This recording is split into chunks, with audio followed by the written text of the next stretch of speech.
We roast it, we toast it, we post it. Welcome to the Roast Fest. In the past, I've reacted to some of your weird reading habits, but today I'm going to be roasting your weird reading habits. To the best of my ability, because I'm really bad at roasting, but I'm gonna try my best. I went over on my Instagram, at jessethereader if you wanna follow me, had you guys submit your weird reading habits, and today I'm going to be roasting them. I'm really bad at roasting and being mean, which honestly, that is not a bad thing. There are some of you out there who are like, Jesse, you need to be more mean. You need to be the cruel prince. And to that I say, I could never, ever. But I'm gonna try my best to be really mean today. I'm gonna grow some devil horns, and you're gonna see a new side of me. We'll see about it. The only thing is that I know that a lot of these reading habits are gonna be relatable, and so it's gonna be like me roasting myself, essentially. It's fine, it's fine. It won't be the first time I've roasted myself, and it won't be the last time either. Before we get to it though, a word from our sponsor. Today's video is being sponsored by Book of the Month. We love Book of the Month in this reader house. If you don't know anything about Book of the Month, let me fill you in. They're a monthly bookish subscription service that brightens up my life with every book box. Literally though, before Book of the Month came into my life, everything was black and white, and now it's filled with iconic blue boxes. They hit you with a selection of books each month that have been carefully curated by their team in order to bring you a variety of books to choose from. Book of the Month is a solid service that allows you to get your hands on affordable books each month, while also making sure that you're getting an assortment of genres. It's a great way to be ahead of the curve when it comes to new and upcoming books and authors. They offer books that will either end up becoming super popular, or books that will become your next favorite read. They also offer several nice options when it comes to picking up books. You've got the option to skip a month with no charge. If you're just not feeling that month's selections, you can easily skip and you won't be charged. And you've got the add-on option, where if there's more than one book that you fancy, you can easily add it on to your order. Let's go over the April book selections. You've got True Biz, which is a realistic fiction book. Bittersweet, How Sorrow and Longing Make Us Whole. This is a non-fiction book. We've got Kayaki, which is a fantasy with a bit of historical fiction sprinkled throughout it. Like a Sister, which is a mystery thriller book. And in the iconic Book of the Month box, we have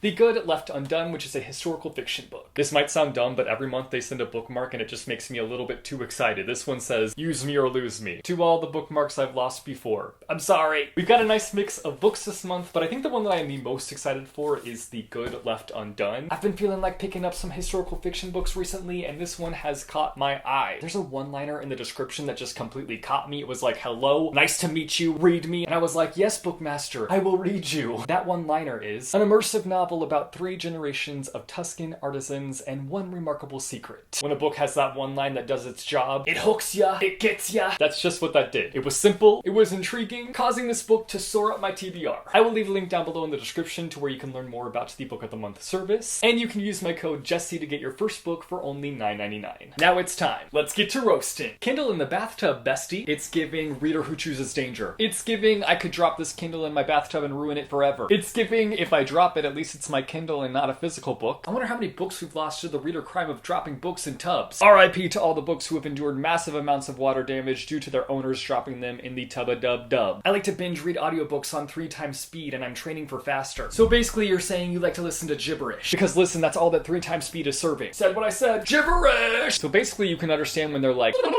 and here I thought 2 times speed was fast. I was in fact wrong. At that point, your audiobook narrator surpasses sounding like a rapper. They go beyond that point. I feel like at that point, I'd only pick up on like every 4th word, and I just have this massive brain fart, and I would not be able to connect the dots. I have to use the bathroom before sitting down to read because I don't want to have to get up. What? Are you above diapers? Bestie, they invented diapers for a reason. No need to worry about the bathroom at all when diapers exist. I've actually decided to come out with a line of reader diapers because I just know that this is a big thing for a lot of us readers. Hold it together!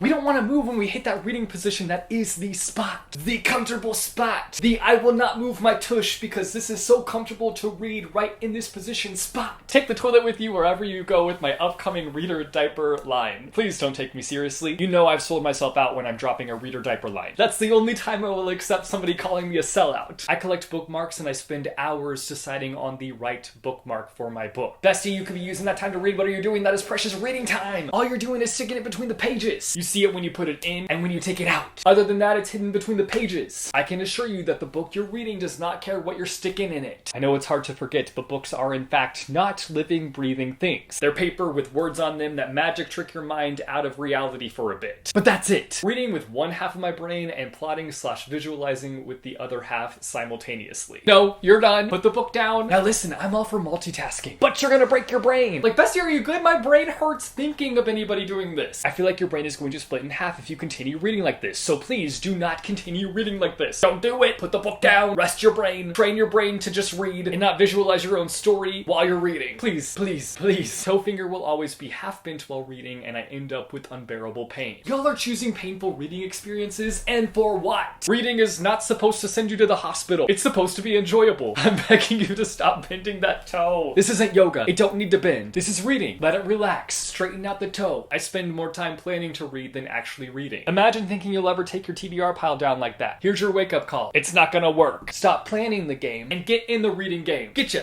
head in the game. Gotta get your head in the game. High School Musical has ruined me. This is literally something that I do though, so I'm just sitting here roasting myself technically. Who am I really making this video for? Myself, apparently. I don't know, because I don't read. The way my cousin submitted this, and she lives just down the street, I'm gonna start dropping by your house and reading to you every night before bed. Problem solved. I'll see you around 10 o'clock, Morgan. 10 o'clock sharp. I take off the dust jackets when reading hardcovers because I'm afraid that I will damage it. You know what I often think about? Someday we'll all die, and none of this will matter. Our book collection will be left behind. Eventually the pages will yellow. Heck, some of them will probably get moldy. If we're lucky, our collection ends up being inherited by a reader. If we're cursed, it ends up in the hands of somebody who's looking to make some cash. But at the end of the day, we die and never see our collections ever again. Let those crusty, musty fingers embrace the book. Cheers! I hope that helps the next time you pick up a book and feel the need to undress it. But no, like, I do literally the same thing. So like, I'm roasting myself! The weird thing is that like, I'm never the same with this. Like, sometimes I will take off the dust jacket and then other times I won't. But like, there's not a method to my madness. Make it make sense. You can't! When I read a sad book, I have to hug it to comfort it, I guess. I don't know if you're doing this to comfort the book or attempting to comfort yourself, but I doubt you're getting much comfort from the book. Books are in fact not comfortable to hug. Yes, I do hug my books often, but does it feel good? Absolutely not. Purposefully picking up sad books that I know will make me cry. If you want to be sad, just say that. Licking my lips.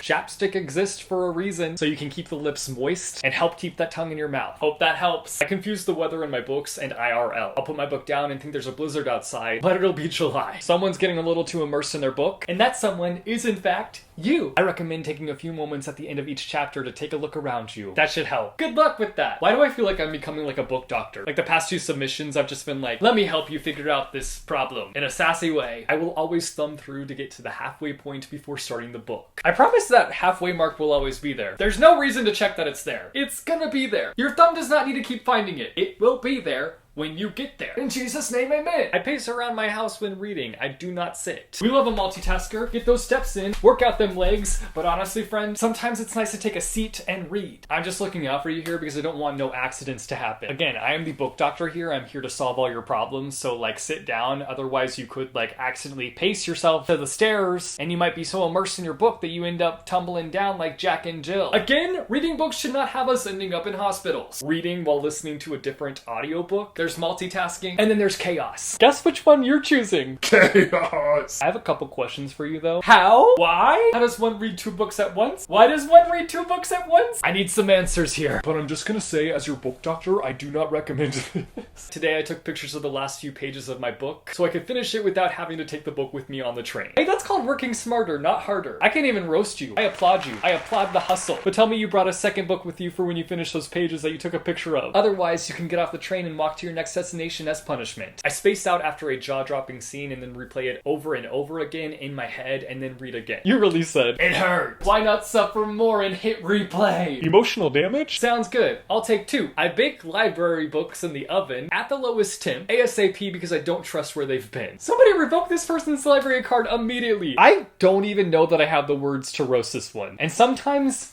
silence is a roast as it is, so I will leave you with this. Using literally anything as a bookmark, even a hair string. A hair string? Why not a toenail next? Skipping chapters. Yes, I said what I said. Yes, you might have said what you said, but you didn't back yourself up. So ever so politely, I ask, excuse me the heck what? Are we skipping because we're bored? Are we skipping because we've got a goal to meet and the skippity-doo-dah-day method is the only way to go? Are we skipping because the book is trash? I need the skippity-pippity deets. My TBR is kind of only based off the books that appear in your video. So what you're saying is your TBR is trash. Noted. Not me calling my book taste trash. Reading in the corner. Are we trying to replicate Time Out or something? Or are we talking like reading nook corner situation? I've started reading at the gym. Bestie said, my TBR might be making gains, but I'm making gains too. I hope all your books freak of sweat. This is so hard roasting, I feel mean. I do not wish that upon my worst enemy. Throwing the book when it angers me. How would you feel if someone threw you across the room when you angered them? Food for thought. Keeping a mirror near me so that when something happens, I can make eye contact with myself. I've never heard of someone doing something like this. I think looking at myself while reading would be like the last thing that I would want to do. Because I think that I like romanticize the way that I look while reading. I'm always like, oh, I look so heavenly, like a little angel that's fallen from heaven sitting here reading. But instead I probably look like a hunchback troll. And it'd probably make me never want to look into a mirror ever again. I make up my own music for the scene that's going on in the book. I really need you to record this and share with the class because I'm dying to know what this sounds like. I chew and suck on my hoodie string when I read. Someone get this reader a chew toy. Someone needs to make a reader chew toy line. I know a lot of readers who need them. And by that I mean a lot of you, because a lot of you submitted the fact that you like to chew while you're reading. Just chew on random things. Your nails, your hoodie strings, your water bottles. So I think reader chew toys would do really well. That's it for today's video. I hope that you guys enjoyed it. I know I'm the worst roaster in the world, but I tried my best. I hope that you still enjoyed the video. I'm planning to do more videos like this in the future, so if you want to be a part of them in any way by submitting your own answers, be sure to follow me over on Instagram and keep your eyes out on my stories. You guys should let me know down below in the comments some of your weird reading habits, or if you related to any of the weird reading habits that were showcased in today's video. I want to hear from you guys down below in the comments. If you like this video, be sure to go and hit that like button. If you want to see more bookish content from me, be sure to go and hit subscribe or go and hit that bell icon and you'll be notified every time I post new videos. As always, thank you guys so much for watching. I hope your day is bright, that tomorrow is brighter. Keep reading what your heart desires, and I will see you soon with a new video. Bye, yo! All you're doing is sticking it between the pages. Ow, why did that freaking hurt?